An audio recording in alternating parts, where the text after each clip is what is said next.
अच्छा, एक चीज़ मुझे ये बताइए कि क्या राष्ट्रीय जनता दल को मुसलमान मुसलमान मुसलमान कर करके जो इन लोगों ने वर्षों तक आज़ादी के बाद से 2005 के पहले तक जिस तरह से इन लोगों ने तुष्टीकरण किया, मुसलमानों की मुसलमान शब्द अब जब आप इस्तेमाल किए हैं ना, तो मैं कहती हूँ कि मुसलमानों की स्थिति इतनी बदतर इन लोगों ने कर दिया कि सच्चर कमीशन की रिपोर्ट देख लीजिए, समझ में आ जाएगा कि इस वर्ग के साथ क्या इन लोगों ने किया हुआ है।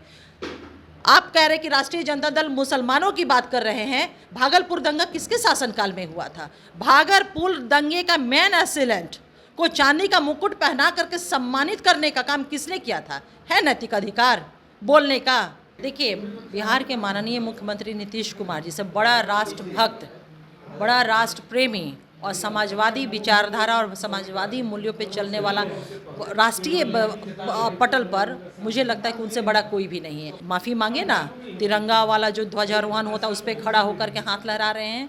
माफ़ी मांगे उनके माता पिता जी। नेशनल एंथम बज रहा है, सोफा पे आराम से बैठ कर के पेपर या क्या पढ़ रहे हैं। तो ये सारी चीज़ें हैं। वैसे लोगों को सवाल उठाने का कोई नैतिक अधिकार नहीं है। बिहार के सीएम नीतीश कुमार कहते हैं कि हमने मुसलमानों के लिए काम किया है, लेकिन देखिए अब मुसलमान ही उनका विरोध कर रहे हैं। इफ्तार पार्टी का उन्होंने आयोजन सीएम हाउस में किया है, लेकिन इमारत शरिया ने उनका विरोध कर दिया और कई ऐसे संगठन हैं, मुस्लिम संगठन, जो विरोध करते हुए नजर आ रहे हैं। अब इस पर बातचीत करने के लिए हमारे साथ जदयू के प्रवक्ता हैं अंजुम आरा। क्या कहेंगे? अब तो सीएम नीतीश कुमार का मुसलमानों ने तो विरोध कर दिया है खुलकर के।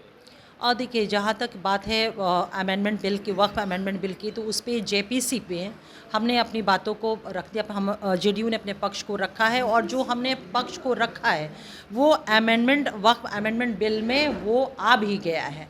तो इस पर हमारा जो पक्ष है वो जेपीसी में रखा जा चुका है। लेकिन इफ्तार पार्टी का जो विरोध कर रहे हैं उसको लेकर के क्या कहें? देखिए, अब कौन क्या कर रहा है ये तो मतलब आप उनसे पूछेंगे ना। जेडीयू का जो स्टैंड है, और रही बात जेडीयू का जो स्टैंड है हमने जेपीसी में रखा है, जेडीयू का आप ट्रैक रिकॉर्ड देखेंगे, आप हमारे पार्टी की, हमारी सरकार की, हमारे आदरणीय नेता नीतीश कुमार जी की न्याय के साथ सबका विकास का जो संकल्प को जिस तरह से उन्होंने ज़मीन पे उतारा, उसमें तमाम वर्ग हैं, अल्पसंख्यक वर्ग भी हैं।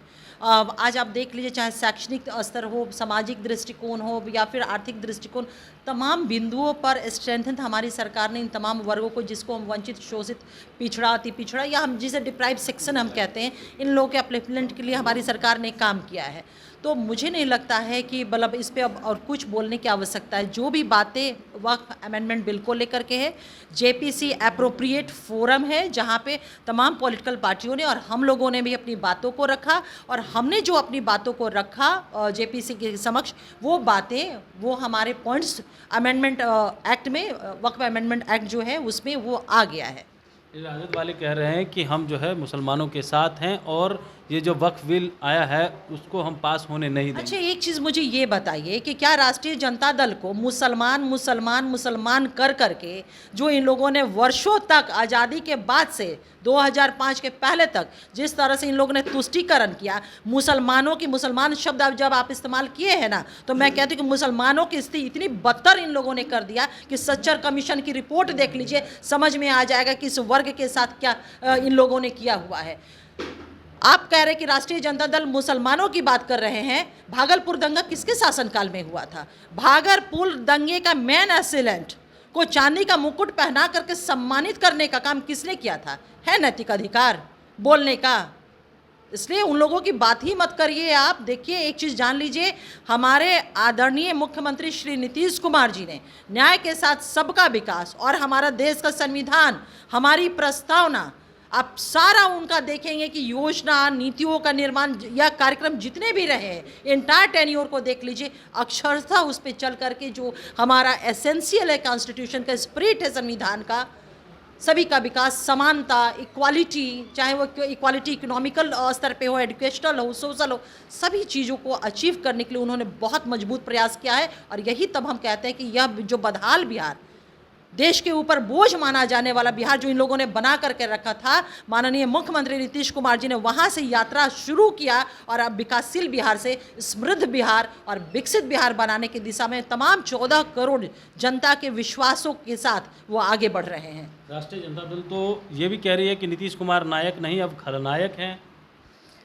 अब देखिए, जिसकी भाषा ही कोई मर्यादा नहीं है, जो अपना मेंटल संतुलन खो चुके हैं, आप समझ सकते हैं कि किसी सूबा के मुख्यमंत्री, वो भी माननीय मुख्यमंत्री नीतीश कुमार जी, जिन्होंने अनेकों राष्ट्रीय पटल पे बिहार को एक मॉडल स्टेट के रूप में स्थापित किया है, अब ऐसे लोग जो इस तरह की भाषाई मर्यादा, जिनके शब्दों की कोई इस्तेमाल करने की सीमा नहीं है। एक आखिरी सवाल रहेगा, राजद वाले कह रहे हैं जब तक सीएम नीतीश कुमार माफ़ी नहीं मांगेंगे तब तक हम लोग सवाल उठाते रहेंगे, क्योंकि नीतीश कुमार ने राष्ट्रगान का अपमान किया। देखिए, बिहार के माननीय मुख्यमंत्री नीतीश कुमार जी से बड़ा राष्ट्रभक्त, बड़ा राष्ट्र प्रेमी और समाजवादी विचारधारा और समाजवादी मूल्यों पे चलने वाला राष्ट्रीय पटल पर मुझे लगता है कि उनसे बड़ा कोई भी नहीं है। और सवाल कौन उठा रहा है, जिसमें खुद ही 72 छेद हैं, जिनके चेहरे दागदार हैं, बहुत सारा विजुअल और अब हम लोगों ने फुटेज जारी कर करके प्रेस कॉन्फ्रेंस के माध्यम से आप लोग को अवगत कराया। क्यों माफ़ी मांगे ना, तिरंगा वाला जो ध्वजारोहण होता है उस पर खड़ा होकर के हाथ लहरा रहे हैं, माफ़ी मांगे उनके माता पिता जी। नेशनल एंथम बज रहा है, सोफ़ा पे आराम से बैठ कर के पेपर या क्या पढ़ रहे हैं, तो ये सारी चीज़ें हैं। वैसे लोगों को सवाल उठाने का कोई नैतिक अधिकार नहीं है, जिसमें खुद ही 72 छेद है, जो खुद ही बहुत सारे फुटेज हम लोग ने दिखाया। और माननीय मुख्यमंत्री नीतीश कुमार जी के राष्ट्र प्रेम, राष्ट्रभक्ति, राष्ट्रवाद और समाजवादी मूल्यों से बड़ा चेहरा मुझे नहीं लगता है कि कोई है। देखिए, हमारे साथ जदयू प्रवक्ता अंजुम आरा थे, तमाम सवालों का जवाब दे रही थी और साथ ही साथ कह रही थी मुसलमान जो विरोध कर रहे हैं, ऐसा कुछ नहीं है। सीएम नीतीश कुमार धर्मनिरपेक्ष नेता हैं, समाजवादी नेता हैं और किसी के साथ गलत कर नहीं सकते। वहीं माफ़ी मांगने वाले बयान पर भी राजद पे खूब भड़क गई। कमलेश कुमार, लाइव बिहार, पटना।